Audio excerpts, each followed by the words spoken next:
In this video, I'm going to show you the anatomy of false chord screams, the biggest misconceptions surrounding them, and of course, how to perform them.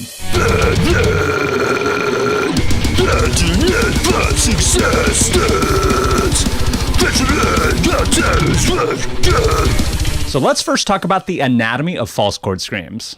If you were to put a camera looking down my throat, this is what you'd see. These right here are your vocal cords. Above them are your vestibular folds, aka your false chords.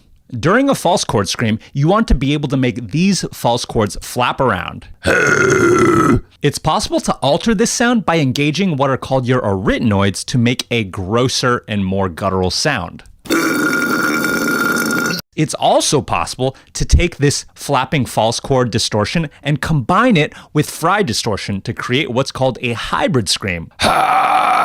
Now, let's talk about some of the biggest points of confusion I see students having about false chord screams. Confusion point number 1. Just because a scream is low does not mean that it's necessarily a false chord scream. You can make low fry screams as well. And in fact, a lot of people who learn fry screams first think that they're doing false chord screams, but in actuality, they're really just doing low fry screams. Confusion point number 2. There are multiple types of false chord screams and people confuse them. For example, one of these screams, which I'll call type A, sounds like this.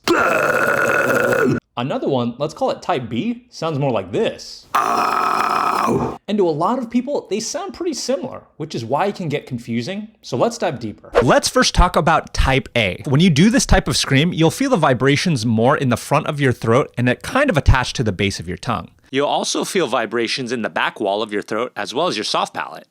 Many students find it easier to do lows with this type of scream. Now, let's talk about type B. So when you perform the scream, you'll feel the vibrations more in the upper back wall of your throat around your soft palate area. And I don't really feel this attached to the base of my tongue like the other type of scream. Many students find it easy to do highs with this type of scream.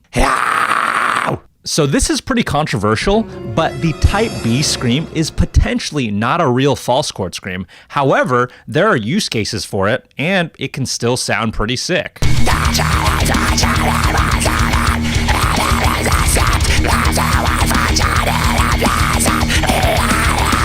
So with all this being said, how do we perform false chord screams? Well, for the purposes of this video, I'm going to be focusing on the type A false chord scream. First, do your best Arnold Schwarzenegger impression. Get out! Get to the chopper! Ah! Do you feel that vibration? Ah! So from there, push from your diaphragm, and eventually you'll get that to distort more and more and more. Get to the chopper!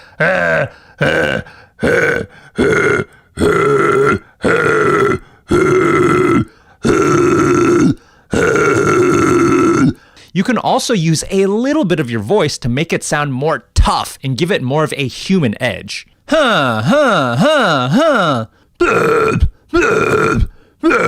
If executed correctly, you should have a solid false chord scream.